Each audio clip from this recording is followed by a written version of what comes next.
Morning, John. Good morning. How are you? Good. So, are you guys gonna be able to replace all that stuff quickly, or is it gonna be a while? 6 months. I'm in my office right now, but we're getting kicked out of here. So So, you guys are gonna go to spring and maybe our hours. yeah, we're gonna have one at Spring, and then we're gonna have one. We're up at one in Lower Heidelberg, at Station 4, and play it all by ear.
Afternoon, Mr. Bruner, Mr. Durr, Afternoon, Cal. Thanks. Good afternoon, everyone.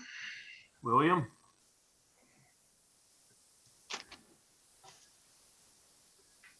Good afternoon, Emery. Morning, Pat. Hi, Oh, I'm Pat. sorry. Oh, no, still is morning. We're good. How you doing, Tony? We're doing just wonderful over here. Been a little hectic few days for you. Yeah, and we're getting kicked out of here the next day or so, so we found some temporary office space. So we thought we might be able to just stay here, but not going to happen. Not gonna happen. Is your building totally unusable? Right now, yes. It's pretty bad. That's a shame. I mean, it's standing, which is great. We had plaster lath with metal stuff in this fire in the garage, and that's what saved it. Along with the fire departments getting here. I mean, they were here within 3 minutes, and they did some great jobs cutting it because they knew our building, cutting the garage door and getting in and everything else. As funny as John Christian, who's one of the firefighters at Spring. He walked up to me. He says, "Chief, works for us part-time." He says, "Got in there, stopped the fire." I said, "You're fired. It's still standing." What part of ashes don't we we have a pre-plan here, people. Ladder 79 was on its way.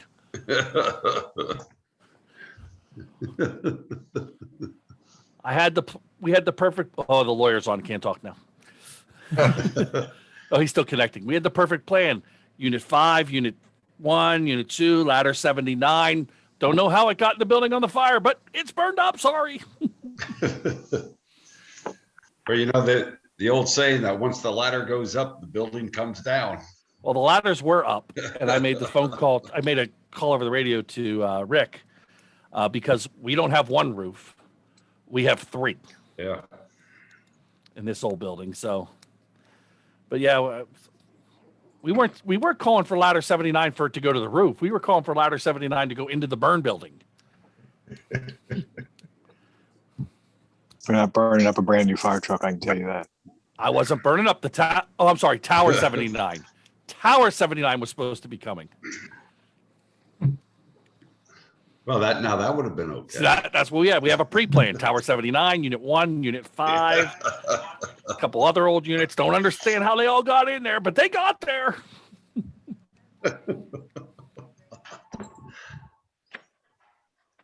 So Okay. Brian Clemens said to say hello, Tony. Thank you, John. I will make sure I see him. Actually, he called the other day. Okay, I have 12 o'clock. So I guess call the meeting of the Fire and Police Committee to order. And Melissa, if you could take roll call, please. Bill Jenks, I am here. Tom Mull, Here. Tom Bauscher, Here. Fred Levering, Here. John Woodward, Here. and Keith Durr. Here. All righty. Do we have any public comments as they relate to public safety? Yes, actually, I have a couple of words to say. First of all, congratulations to Chief Phillips. And just a call for a more diverse police force, more transparency and accountability for the officers and everybody in the department. We've had an explosion, a bomb last year. And to this date, we have no idea what happened to that investigation and how to get that information. We have many other issues, as you probably know, that we don't have transparency. We have no way to effectively complain or to improve things in a way or another. So I'm calling on you, Chief Phillips. I know you're a good guy to hopefully redress these things. And I wish you luck. Thank you. That's it. Okay, thank you, Mr. Jadik. Are there any other public comments?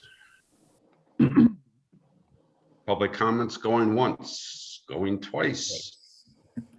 Okay, we'll move on to fire department report. Colin. Yo, I don't see the chief on here. I don't Let think me, he's here. They're out on a bunch of calls. I know that because they haven't been back for a while. It's a lot of accidents up on the bypass that have tied him up. I just assume he's there. I didn't really hear that he went on the air. Did you hear, Pat? yeah, I believe he is on his calls. Yeah, and they're still up there. It's quite a mess. Basically, his report, we have his report, Bill, if you just want to go through that or display it, and anybody has any questions, I can take them and get them to Colin. Yeah, we just kind of scan through it, see if anybody has any questions to it, it's pretty self-explanatory as usual.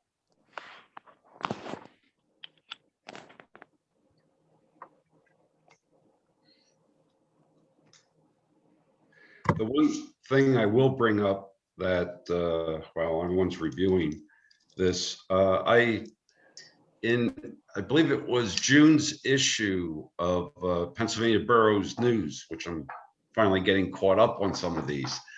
There's an article on volunteer firefighter campaign again in Pennsylvania, which is a pretty neat site called makemeafirefighter.com.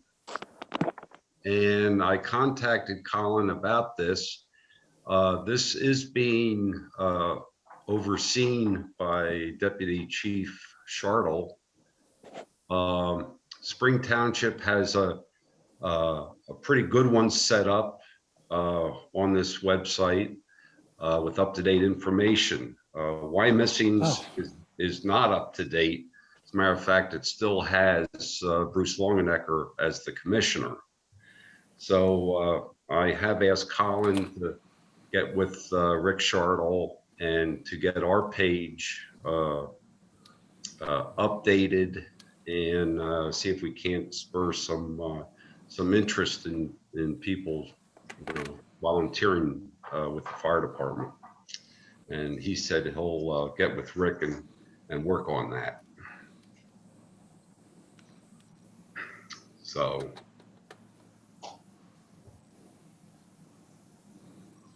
Other than that, on the fire department end, that's all I have. Anybody have any questions? Pat, you want to bring us to date on the tower? Tower 79 is currently out of service, not being used. It does have an aerial electrical fault, which has to be checked out. That's not going to take place until March 1st. The unit will remain out of service. Colin has been in touch with the brokers and appraisers. They will be coming out to take a look at it and give us a ballpark figure of the value of that vehicle and then go from there. Okay. Just I guess a word that to thank, I guess it was the football team, Steve Wright, for digging out 43 hydrants or something there. Yeah, it was something like that. Some of them were West Reading and Wyomissing. Yeah, I did and have noticed, just in passing in the streets that there are some that are, thank goodness we have those hydrant markers on them, because a lot of them are very, let's just say, or almost or completely buried, even after all this time. And I would imagine a lot of that's turned kind of crunchy and hard, if not ice, in some of those locations. So I don't know what we can do. I know we talked about that, about the hydrant thing again. People that have some notice or I guess knowledge of safety and digging out a hydrant that's in front of their house or nearby, there's some that are really cleaned out, and then there's others that are just totally covered, with as much snow as we've had. But anyway, I think we need to at least make a note of thanking the guys for helping to dig out what they did anyway. Absolutely. Yeah, and I wouldn't use the number 43 because, See like if I we can said find before, the other that's camera that they had. that's They were kid using. count. So who knows what that Not really to help means? down and help them. Well, that's okay. They hired out numerous. How's that? Yeah, numerous is good. Okay. Fire department's here. If you have any questions for me, I apologize for being late. It's crazy out there. Colin, I had just brought up about what I spoke with you about the other day about the recruitment program and getting that up to date. So I'd let the rest of the community know about that. And that's about all you missed. Do you have anything additional you want to bring up on your report? I don't. If you've read it, things are starting to pick up. It's starting to get busy. We're starting to get a lot of fires. The snow can stop at any time now. This is crazy. But if anybody has any questions, I don't need to necessarily go over it if it was up on the screen. But if anybody has any questions or wants to know anything specifically to the in-depth January report or the to-date February report, I'll be more than happy to answer that. Yeah, and I think, Tom, with what you said about, the hydrants, yeah, I'm sure there's a lot of ice around there now, caked in. And I think we're gonna, do like what we did in the old days. We're gonna have to get the backhoe in there and get some of these, at least one every, 800 feet or whatever, dug out. Well, the nice thing is that we have them on computer. So we have a good idea of where they're at. And if we're out on med calls or whatever, fire alarms or whatever, we are opening up those hydrants as we're out on those calls and stuff like that. So we have a good idea of where they're located and stuff like that. We're trying to, as we're out and about, get them opened up. Okay, good. Maybe if Public Works calms down a little bit, that we can get some help from those guys too, if they get some time. But, all righty. Bill, Yeah. this is Michelle. Melissa did put information on the website to make residents aware, shovel out hydrants as they're doing sidewalks if possible. That's great. That's great. I did see that Philadelphia Fire Department has a really nice, article with a picture, hey, shovel your hydrants, and they have arrows pointing, go 3 feet in each direction, and, which is pretty, explanatory. So. And we were trying to post that to our Facebook pages too as well, for both Spring and Wyomissing. Yeah, I did see it on my missings, site. Okay, anything else for Colin? All righty. Tony, do you have anything new to talk to us about? Probably not. We had a little barbecue over at Station, if you weren't aware. Was an uninvited party. Someone decided that, we do have the video of it, which is rather interesting. It shows where, the smoke and how it was. So we're working with all the insurance adjusters now and trying to get back up and running. We are relocating one truck to Company 85. That'll be 24 hours a day, probably in the next day or so. We relocated up, thanks to Western Berks Fire, up to the Lower Heidelberg Station, right across from Ganley's. I do appreciate that everyone reached out to us that night and offered everywhere, including Wyomissing's Fire Company and everything else. We got up and running, and we're back in service before 10 o'clock with all of our trucks that night. So we were only down for a little bit. Other than that, it's going to be a long, painstaking process. We met with Berks Fire and Water, and they're saying it's going to be close to probably 6 months before we can get back into this location. They're doing some assessments now. We do have replacement value on all of our stuff for contents and the building, plus upgrades if we have to meet codes. So that's a nice thing with the insurance. They do that automatically for that. So we have our calls. We're going to handle all our cars as same, and we might have to make some minor run card adjustments, or just play it by ear and with the supervisor on duty to reallocate trucks to calls. So.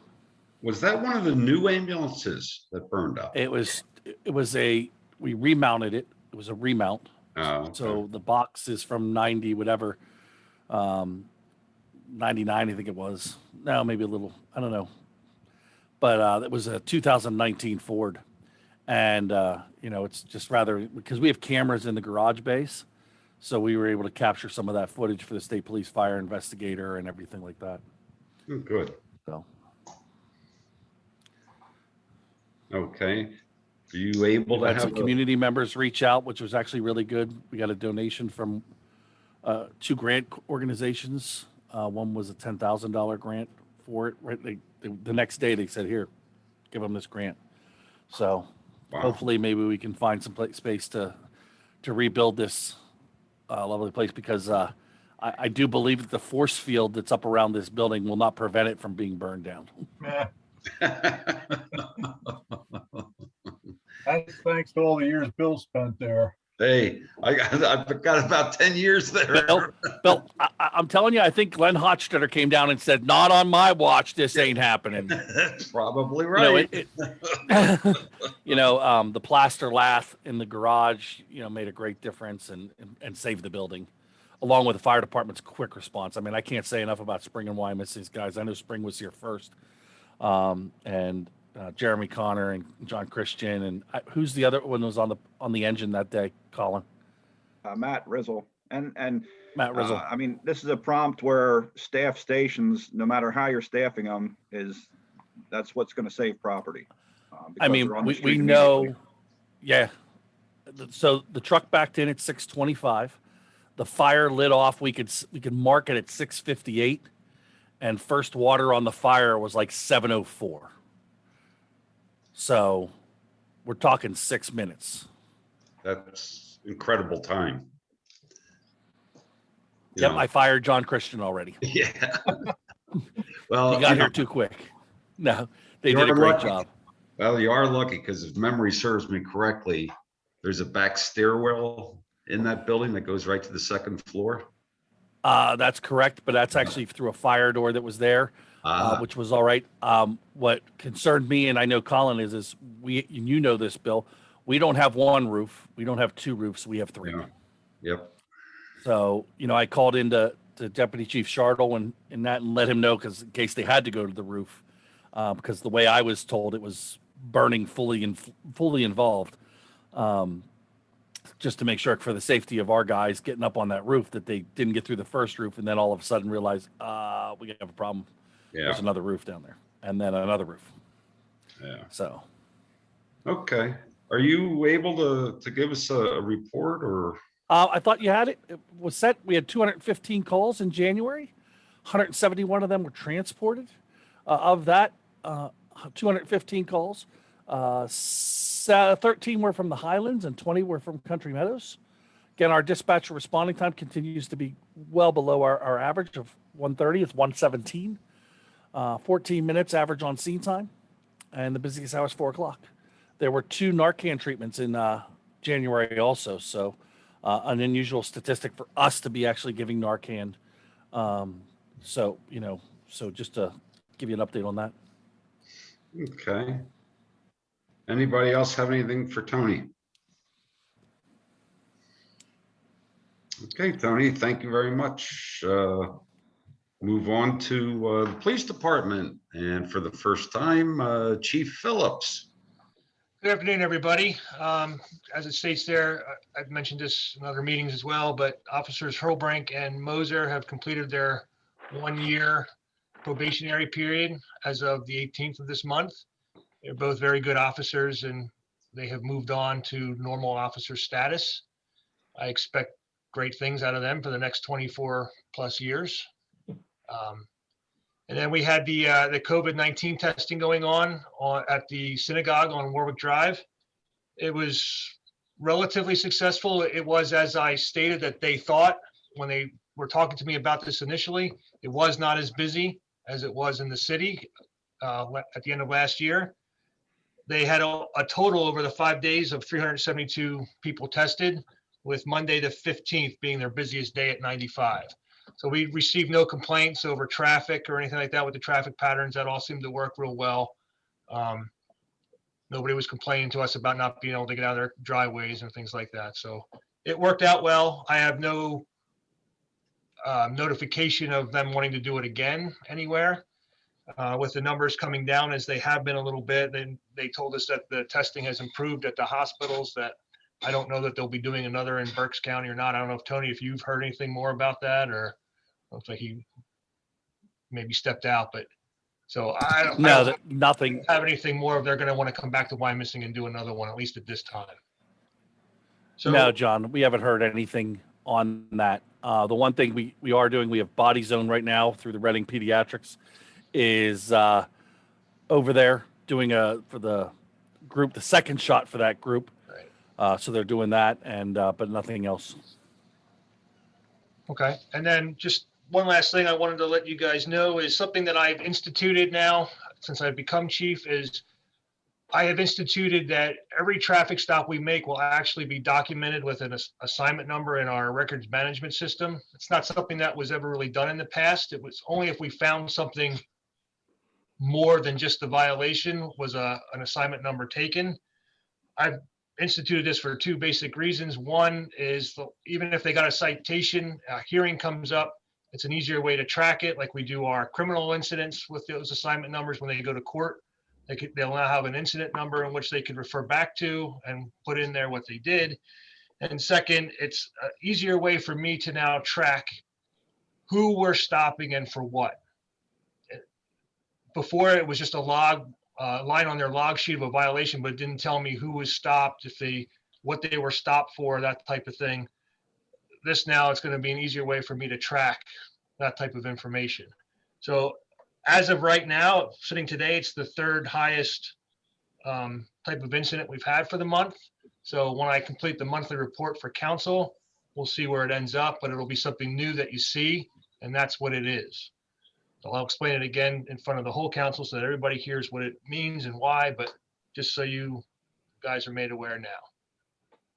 That's it. If anybody else has a question.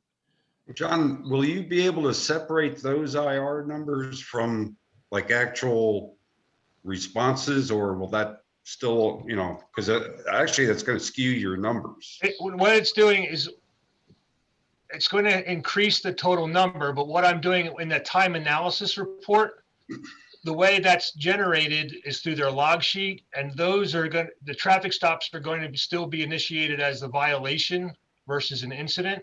So I'll still have that violation time in there. So we'll be able to differentiate how much time they're spending on those traffic stops versus then other incidents. Okay, all righty. Well, from reading the reports, it does look like the LPRs are working overtime. Yeah, no, they're working. I do have to make a call with the weather here. I'm trying to get to it today, but the one LPR on the new car is not working. So that's under warranty and everything. So we had the same issue as I recall with the other one when we first got it. They had to come up and reprogram something, but I'm not sure if that's what it is or not, but I have to get that taken care of. But the other cameras are working. Okay. Steve, I know it's been commented before again, but boy, you see these daily reports and this in at Reading.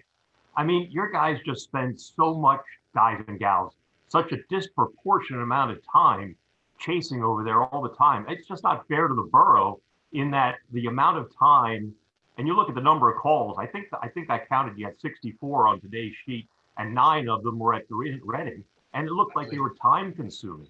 I just don't know. I mean, does the borough have any recourse with these people, knowing that it's a ongoing nuisance problem and just tying up your resources? These are cases, a lot of them, where they are actual police matters. You saw there were some domestics that we made some arrests, the Narcan uses that are there.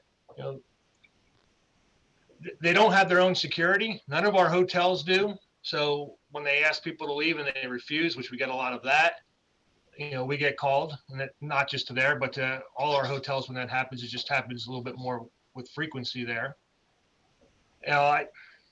It's just almost like the whole facility has become a nuisance. I mean, at some point in time, something's going to have to happen where, I don't know if we can find them or do something. Cooper Township's having a similar issue with that hookah lounge. If you saw the shootings over there. And one of the issues they have with that, with the district attorney, is they don't have a liquor license. And that's how they have a lot of weight to shut them down for that type of thing. Well, it's the same now with the Inn at Reading. Their bar is closed. So we kind of lost that little tool in our toolbox to try to get them to help us with that as a nuisance. I have to do some more research into there and see what, if anything, we can do, except for just responding to our calls and dealing with them as they come in. It's just got to seem it's got to be frustrating for you to see your people over there all the time. Well, what worries me is just still with the pandemic. We've been good, and I'm really glad that, knock on wood, but with some of the people that are staying there, they've had people staying there that are COVID positive. They're putting them there. So that's been a little worrisome for me. But like I said, we've been lucky so far, but yeah. I would imagine most of the trouble is coming from the agencies that are placing the people there. Well, The inner Reading's not what it once was as far No. as No, it's, there's a number of other hotels now in Berks County, and so they don't get the business maybe that they used to. And they're like any businessman, they're trying to make money however they can, and getting as whoever they can get to stay there. That's what it's about, filling rooms.